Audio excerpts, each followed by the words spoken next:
How's it going, everybody? My name is Luke from Coffee House, and we are back from a little hiatus here to talk about something that is very cool, very new, and very important to me, and I think the channel. We talked so much about the first iteration of the xBloom, and I had a lot of good things to say about it. And if you remember from the last one thing that I thought was pretty important is I didn't just give you an overview, like a review from day one, like, hey, it's unboxing, this is what it's like, these are my impressions, and I'm reading you through like a list of all of the facts and whatnot. What I want to do and what I really think this channel is about, especially when it comes to like the review side of things, it's about really understanding and formalizing my thoughts about something like this and seeing if I could actually recommend it for somebody out there. And so let's talk about this. I think before we get into this machine, we should talk about the last machine. And so the xBloom 1 came out, what is it, about a year or so, maybe even a little longer at this point. It feels like it just came out yesterday.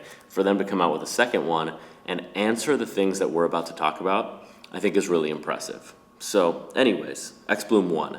We liked it here on the channel. I liked it personally, and I still use mine at home. Though I do have an espresso machine at home, I use the xBloom more often than I thought I would. And it really has become commonplace, not only in my personal home, but in the office as a QC device. It helps us standardize a practice that is normally high in variability, just the flow rate and the temperature and all of these things when you're doing an actual manual pour over. This is the opposite of that. This is like, really a lab tool for us. And I think it's important to consider that. And so this one, I think, almost leans a little more in that direction, which I do like a lot. So let's talk about the complaints that I had on the last one, because there were a few at the end of the day. The first one was the static. That was a big problem that we had with the first one, and a lot of people had. Not only was it the static just collecting there and getting on the inside of the filter itself, but it was landing in the cup. It was making the way down there, and that was a big problem not only for myself, but for quite a few people.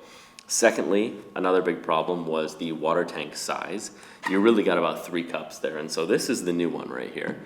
A little bit bigger, nothing too crazy. I'm happy with the size of it. It is a little more substantial.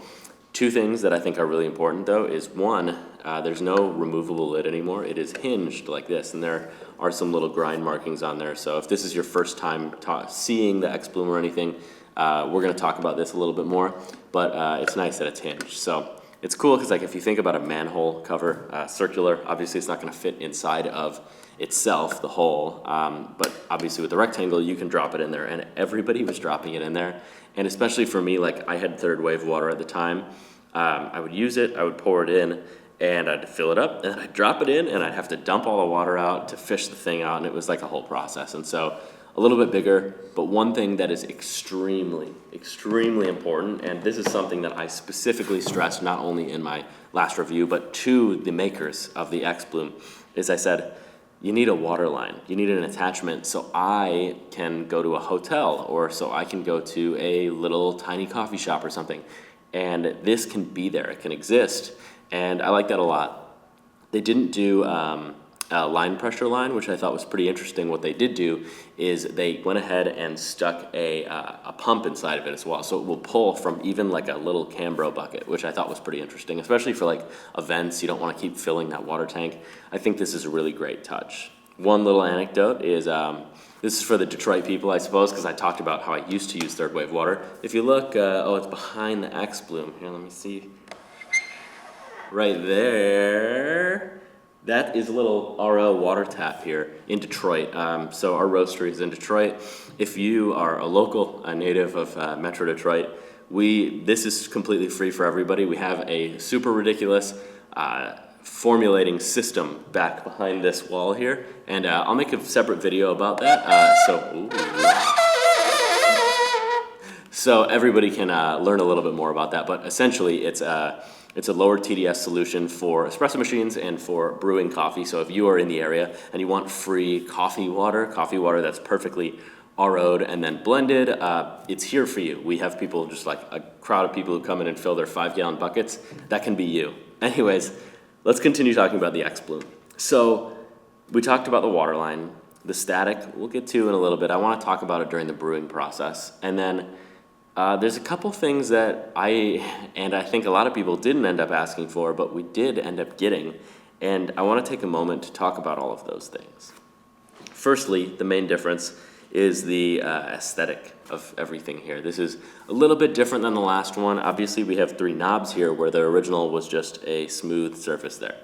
And when we were in the Coffee Expo in Chicago a couple months ago, that was the first time we got to see this, and I did not know that the xBloom was going to have a debut. I didn't know there was going to be a second one coming out until I started seeing the promos, and I saw a little newsletter from them and a notice saying, hey, this is happening. And when we got to the expo, we had the opportunity to have our coffee on display on these units when they were showing them, and I thought it was really interesting because we got to play with them and everything. But one thing that was really interesting to me is I was like, why make a more expensive xBloom? Why would you come out with an xBloom where the original one, being $800, was a tough pill to swallow for a lot of new coffee drinkers? The way that I sold them and the way that I justified them is I was like, well, you're going to spend $500 on a grinder anyways. This does that, and you get $300 for your pour over and software and everything like that. But this one, I was there brewing, and I was like, I like it. It's cool. It's got tons of bells and whistles and everything, but it's going to be too much money, and I'm concerned about their ability to sell it on that fact. And then I heard the price. They didn't display the price there or anything, but then I heard it online, $500, which definitely changed my ideas and my thoughts about the xBloom and the execution of the xBloom. So thinking of that, you get a lot more than what you were asking for out of the first one for $300 less, and that's pretty significant. Obviously, there are some material drawbacks. Nothing is metal like the original one. The last one felt like a MacBook or like an Apple product, where this is all plastic, and it is prone to scratching a little bit. We've had this one for a bit, and it's got little dings and whatnot, but it has kept well. And so what I want to do is I want to kind of poke through what these buttons mean, and we're going to brew coffee, and then I'm going to talk a little bit more about the grinding and everything like that, but generally, let's talk about these 3 settings here. So we have 3 knobs, and right now it's sleeping. As you saw, its little heart beating before. We've got 3 knobs, and originally I had really no idea what was going on here, but this is your grinder. So the grinder in here, it actually gives you independent control of the grinder, so you don't need to tap a pod like you did last time and do the whole thing like that. This allows you to use the grinder independently, which I thought was a really smart move by them, because why not? Why can't I just use this as a grinder if I wanted to do something else? Maybe make an AeroPress, maybe make anything. This can do that, which leads me into the menu here. And so we have RPM control, which albeit 120 is maybe a little low, you can go pretty high, but it goes 60 to 120 there. On the next one, you have your grind size. You can go all the way up to 80 and all the way down to 1, which is a pretty interesting number for me, because the intention behind the 1 grind size is that we can do espresso out of this. Not in the machine itself, but it does grind for espresso. And for me, I'm going to put that to the test in this video. I have never done it, and I want to show you, my true thoughts of that. To me, I don't think this is really much of an espresso asset, but we'll get to it. We'll see if it works, and we'll see if it actually fits within an ecosystem of, I want an espresso grinder, but I also want a pour over system. And we've seen a lot of drawbacks with like the Fellow Opus, for example, where it really doesn't do both. And so I'm hoping that's not the case. But like I said, 1 is a pretty interesting number. Let's go ahead, go back to the menu. Then we have water. So that's the second symbol there. And essentially what we have are pour patterns. So we have different styles. That's like essentially a spiral that starts inward and goes out. We have a essentially crosshair, which is right in the center. And then we have a circle, which obviously does the circle pour. I think that's great. What I do like is I have temperature control. I have all the way down to room temperature. So I'm going to keep going, RT. And I'm going to go all the way up to, a lot of scrolling here. And, the knobs are metal, so I can't say it's all plastic, but 203 and then boiling point. So I'm curious where the actual temperature ends up lying inside of the machine, but it does claim that it is boiling. And when you do brew at boiling, you will hear the water actually boiling, which is an interesting thought there. Anyways, this is how you go back. And one thing that I always had an issue with on this was this play button. I didn't first get it when I was just going through.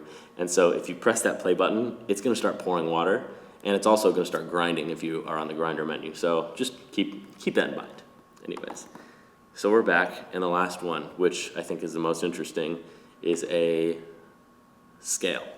The scale, I think, is very, very interesting. It's something that I didn't ask for, but I definitely appreciate on the unit itself. And so how that works is we have a drip tray here, actually.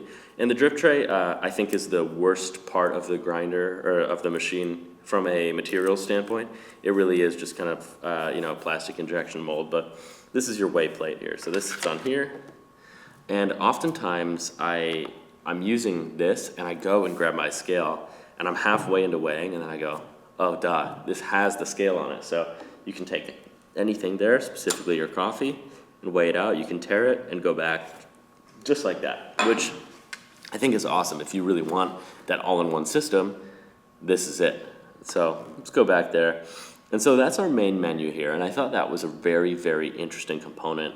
And before we go and brew a cup of coffee, I want to talk about a couple of the ancillary goods and the pods and everything, because if you remember from my last review of the xBloom 1, I was mostly critical of the pod ecosystem. My problem was essentially that, okay, I'm a pod person. I'm going to buy pods for this, but I really want that good coffee. And so I'm going to go as xBloom. I'm going to say, hey, we're going to do a coffee with Parlor or somewhere in New York or Brooklyn, and we're going to go, hey, Brooklyn Coffee Roaster, we need coffee for this pod that we're doing with you. And they say, okay, we're going to fit it into our production schedule. By the way, somebody on the consumer end just placed that order. So they say, hey, we're going to need some coffee. And they say, we'll put it in our production schedule. And then from a cost-effective standpoint, it needs to be shipped, probably ground, to California, which is where the pods are actually filled and fulfilled. And so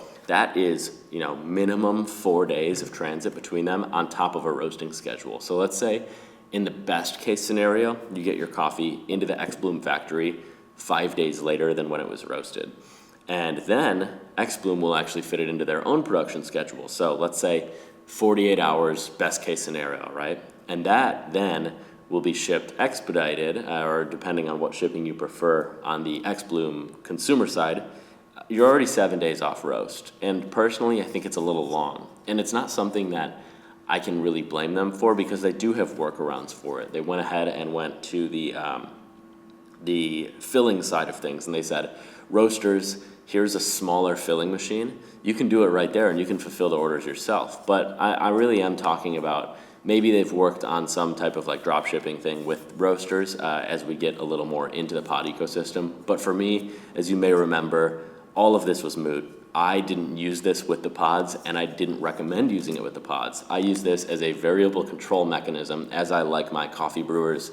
Everything I liked about the Mocha Master is all about stability. You know, it's all brewing within the same temperature, within the same dose, within the same flow rate. All of those things are controlled, and this just gives you an actual interface to control it, rather than something like a Mocha Master where you just turn it on and trust it.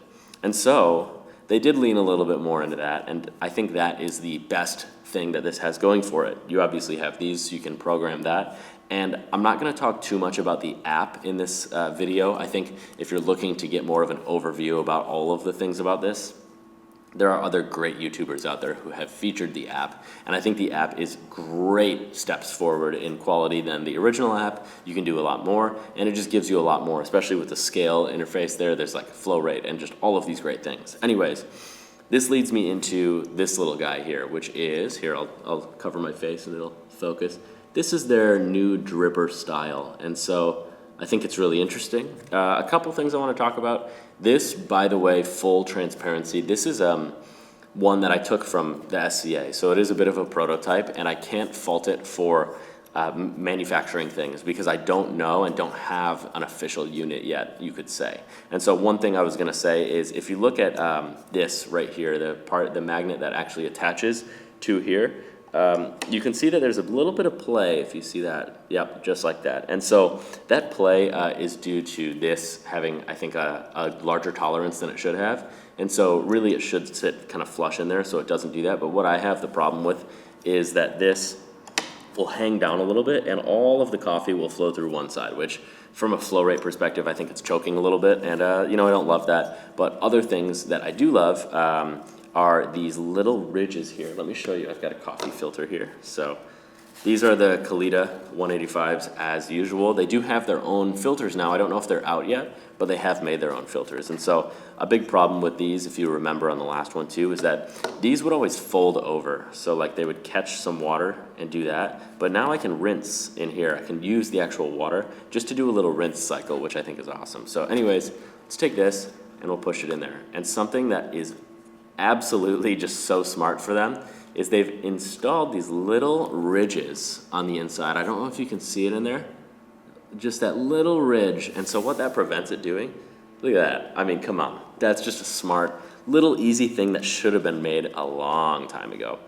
The bottom, though, is another thing I don't love. It's called the xBloom Omni Dripper Hyperflow. And so I get it, it's cool. It's got a large open flow and it's raised just a little bit, so there's a lot of good airflow there. But what I don't love is that it really doesn't serve much of a purpose being removable, at least to me. Maybe they will be able to tell me a little bit more. But if this worked, maybe like an aperture kind of flow control, like a camera, that would be cool. But I see it seems a little useless to me as this O-ring here that holds it in place and prevents it from leaking. Is another cleaning point. You have to pull that off and you have to replace it eventually. And I don't particularly love that, although it is well machined. It's got that satisfying click. This is a nice little touch. And let's talk about what you would use if you did use the pods. And that is this. Just a nice, solid little metal collar. And this fits great, so I think this was like probably their finished manufacturing item, but it's still got a tiny bit of play, but nothing crazy. This, full transparency, have never used. I haven't used the coffee pods on this, and I'm probably never going to. It's just not exactly my style. And so these are the two things you get. You get this, and you get this, and both of these are great, but there is one extra thing that I'm gonna get, and I'm gonna show you, and I think it's pretty important as well. Check it out. It's that secret third thing. It is a xBloom grinds canister, and it's magnetically attachable, which I think is awesome. I mean, give that a look. So you can grind right into this, and then the intention is this is a 58 millimeter ring on the top, so you can take your portafilter, and it does what you expect it to do. It will actually work for espresso. As I said, is it going to work for espresso? We're gonna find out. And we're gonna use it on one of my favorite systems, the Flare, but we'll get into that after we brew some coffee on this. So let me go ahead and show you how I brew coffee on this, and we'll talk about what's happening as it's happening. All right, so we've got my coffee here. This is a washed Ethiopian that we have that I actually love. And so what I'm gonna do is I'm gonna go ahead and take this, and I'm gonna click the scale. I'm gonna use nothing else, and I like that. And I'm gonna do 16 grams, which is the recommended amount in the pods for this system. So.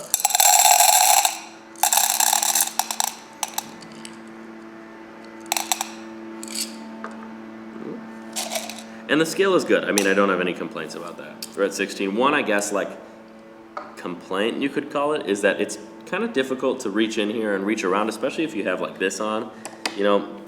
Weighing things out isn't really the most intuitive, but anyways, so we got our coffee, and we're gonna do it the same way as we did before. They also installed this closure right here that actually just kind of covers the grind area, maybe preventing bounce outs, but yeah, I don't know if I love it. It's kind of a little flimsy, but it is what it is. I thought it was fine just being open, but I'm sure they did it for some reason. Maybe they saw some stuff kicking out.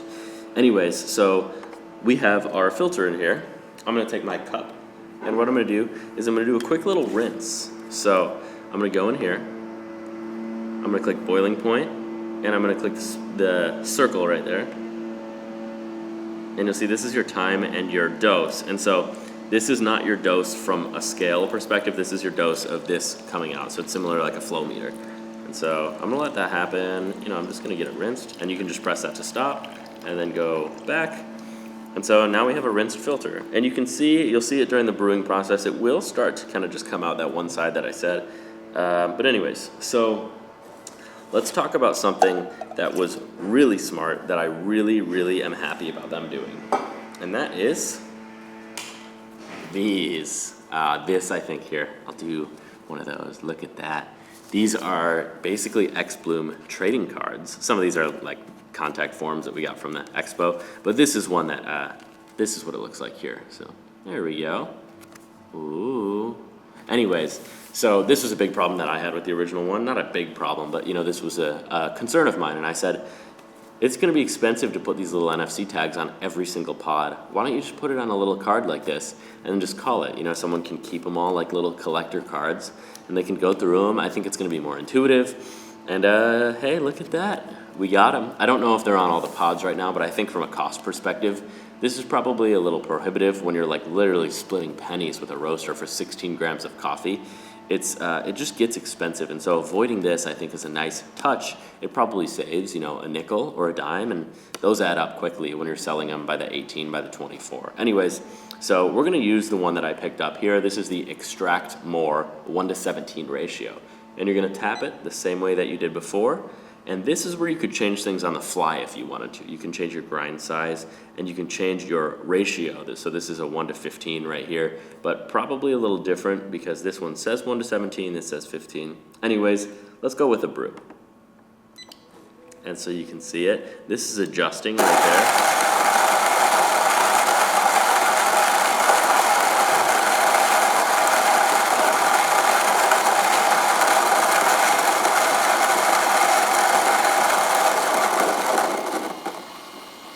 And so again, similar load sensor inside of here that detects when it's done. But one thing we don't see now is a large static buildup. And so they do have a deionizer in there now, which is great. You know, it's something I've wanted from this. It was probably my primary concern with this one if they ever made a second one.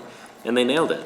And then I gotta shout them out. You know, I really have to commend their ability to turn a new product like this in a way, in a speed that's so fast. And then also how they do it for this price is obviously a big question mark, but it's astounding what they're able to do with this price. But take a look here. Like I said, this is probably a tolerance thing. I wouldn't look at this and be like, I'm not getting the xBloom because of that.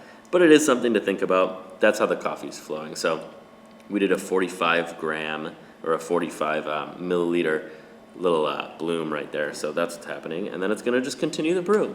So anyways, as this is brewing, let's talk a little bit about who this is for and who I think this is like generally made for and who I thought the original one was made for. But you know, I think their goal, or at least if it were me selling them, I would think that my primary goal is to not just go for specialty coffee enthusiasts, but go for that type of person who might be involved in the Keurig ecosystem and then introduce them to that better coffee. Because I think I said this in the last one, there is an objective understanding of two main pillars in the coffee world, and that is fresh roasted coffee is objectively better than old coffee. And then second, that freshly ground coffee is objectively better than ground coffee that is previously ground. And with those two pillars, we can really start to communicate the value that something like this brings to the table, even if your potential customer isn't going to use the timer and the grinder and the scale and all of that stuff. Those, I think, are the people who would love the pod ecosystem. But for me, for a coffee enthusiast or somebody with the willingness to go deeper into the coffee world, I think this is great because it does satisfy the things that I ask for, which are variable control. And that, I think, is the most important tenet of this machine, and it's got the best thing going for it because this does those things well. And as long as you can trust in the xBloom's ability to do those things well, specifically grind well, you're in a really good spot. But let's say you're a crazy person in the coffee world and you have an EG1 or something like that. We've got an EG1 here, which I love, and I think they're great, but you still gotta be a little crazy to get one. Let's say you have an EG1. Now though, where the xBloom originally would not brew if you didn't grind it through the machine, and you're like that, you know, you want the coffee to be ground by your expensive, super awesome grinder, you can still brew with this. So it still does all the same types of variable control, but now you take it a step further and you go towards, oh, now we're going to use my grinder and we're gonna use this. And with a beep, this is done. So 3 minutes, 12 seconds. There's your little coffee mug. And here we are, our cup of coffee. And so another problem that we had on the original one is that this right here would continue to drip a little bit, and it would drip onto just a flat, plain surface. And so, as you see there, little drips, it's collecting it into a drip tray, which I do like. I think it's a thoughtful component of this. And I like that it is like graded like that, so it looks clean even if there's some grounds. I don't know if you can see it from there, but we have some grounds in there right now. So anyways, of course, I know the coffee YouTube crowd loves to see me drink the coffee and tell you that it's good. At least that's what the comments say. And so I'm gonna try it. That's why we do the brew here. And so anyways, cheers. Oh yeah. And so, of course, I mean, it's coffee that I love and coffee I'm familiar with, but the extraction is very great. The grinder is very great. The temperature is very consistent. The flow rate is obviously extremely consistent and controllable, and it makes a great cup of coffee at the end of the day. So, wrapping this up, the conclusion of the brewing side of things, we'll test the espresso after. Think of it as like an epilogue to an actual review, because I don't know if a lot of people are going to get this for that. But really, this is about what we're talking about right now, what we're doing right now. Is this a viable solution for someone new? Is this a viable solution for somebody with coffee equipment? And is this a viable solution in the marketplace of specialty coffee? And I think the answers for all of those things are yes. I think this is a great machine. And at the value you can get this at, if you're able to nail down a customer who is ready to buy the next best thing for their coffee brewing experience, this is going to be it. I've yet to see any problems with this, which is great. And the xBloom first one, I have yet to see any problems, even with the 18 months or however long I've had it brewing every single day at home. This is a very logical step forward, I think, in the xBloom ecosystem. And they answered all of the questions that I think people were asking for. We need a cheaper one. We need one that doesn't have static. We need a water line. We need to move away from the pod ecosystem. We need a better app. Everything they just took and they ran with it, and they've turned out something that was even better. And so I'm very excited to see them have this new machine in the marketplace, and I'm very excited to hear what your feedback is, people who actually buy one of these. And I think right now the pre-orders are just about going out, and so I think that's the perfect time to continue to talk about this. And not only will you see it in this review that we're talking about, but you're going to see it in a lot of our content, because this is something that we actually use. And like I said, I'm not going to review something in the way that I'm reviewing things now if I'm not actually willing to use it. Or, maybe I will, but I'll talk a different way about it. But I really don't have a lot of bad things to say about this. I think there are little material drawbacks that you get with this, but you're also saving $300, and for $500, there's no way you're getting this. Think of a fellow kettle. Think of a grinder that is anything decent. Think of a scale, and whatever your scale may be, you're still going to spend 50 to 250 if you get a Lunar or something like that. And then you still have to go and make the coffee. You have to stand there. You have to do all your things, and this does all of that. So I guess my conclusion at the end of this is, would I buy one? Absolutely, I would. Would I recommend that anybody buy one themselves, whether you're in a controlled environment like a lab, coffee roastery, or if you're just somebody at home who wants something like this, who wants to think less about the coffee brewing experience and make sure that every cup of coffee that you have is an exact representation of what the brewing methods should be, then yes, this is your machine.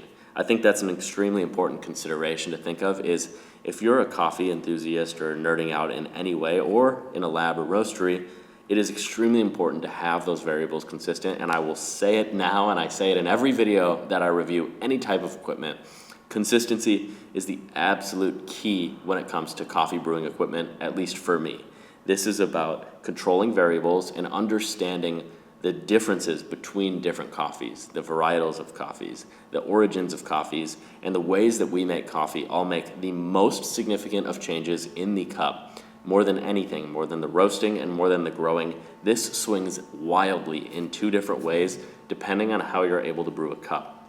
And so if I want to understand how roast changes it, how roast dates change it, how grind size change a cup of coffee, how flow rate, how all of these things change a cup of coffee, you need something like this, a scientific tool at the end of the day, to be able to understand truly what your cup is. And so if you control your water, if you control all of these elements, the last thing you have to change is your coffee, and that makes for a very, very great coffee drinking experience. Thank you for listening to almost a fully one-cut review of this machine, and I like doing these because it's not like I'm just chopping together a bunch of lines on a sheet or a script or anything like that. This is my true and formalized thought of what is the xBloom coffee brewer. So let's close there, but I did not forget, let's make some espresso with this and see what we're able to do. I'm gonna gather a few different items here, and we're gonna get this on the road. We'll see what happens. Like I'm saying, no promises. It would be sweet if it did it, but we're gonna find out together, and I think that's very important. Thanks. All right, so we have a flare here. And so what this is the 58 Plus. What we're gonna do is I'm gonna give you the lay of the land while the water's heating up. We're gonna talk about what I'm gonna do here. We're gonna talk about what we're gonna use and how we're gonna use this, and we're gonna see if we can put this thing to the test. Anyways, so we have the flare, base flare. It's heating up right now. I can feel it's getting close, and we will hear that beep when it is. I have their stock portafilter handle with Weber actual portafilter basket in here. And then we're also going to be using the Weber screen, which is something that is commonplace on this. We have to use some level of screen. What I'm going to do is I'm not going to go in and say, oh, let's like make sure that it can do exact to the second and we can nail this on the first try. But what I'm going to do is I'm going to load it up and I'm going to see if we can get the correct pressure and a nice little extraction out of it. So let's see what we can do by weighing out our coffee first. So like I said, I'm going to remove this to avoid any congestion in this area. And I'm going to weigh out here 20 grams. I know I can do 18, but I want to give this the benefit of the doubt that if it's still a little coarse, then 20 grams might slow it down a little bit. It's a 21 gram basket, so I feel like it's reasonable to think so. Anyways, back to the scale. Let's go 20 grams in. I'm sure you heard that beep too. All right, we've got 20 grams of coffee right there. And so what I'm gonna do is I'm gonna grind it with the portafilter dosing cup in there, but I'm not gonna use the boiling water from this because I think to give them a better chance at a nice shot of espresso, to pour that into a vessel and then transfer it to this, I think there's gonna be a little bit of heat loss there, which I don't think is appropriate. So I have a fellow kettle that's boiling right now. I'm gonna bring that over. We're gonna use it just how we would anyways. So let's go ahead, grind this first. All right, so we're gonna take that, stick that on there. And what I'm gonna do is before, just to give another further benefit of the doubt, I'm gonna drop a couple beans in there. I'm gonna back out of this and I'm gonna turn this all the way to 1. So just in case it needs to adjust and we ended up getting some coarse grounds in there, we're gonna avoid that. So it's gonna set itself. You can see it counting down there. But I'm gonna make sure that we're doing that in the right way. So anyways, let's let it grind what's in there, just a sample, and then we'll go to town. So we're slowly going. You can feel it adjusting, which is kind of cool. And so here we go. And it looks like it might be okay. So let's go ahead, dump this out, and let's get some new coffee in there. I'm gonna go ahead and also grab the kettle. I guess this is the moment of truth.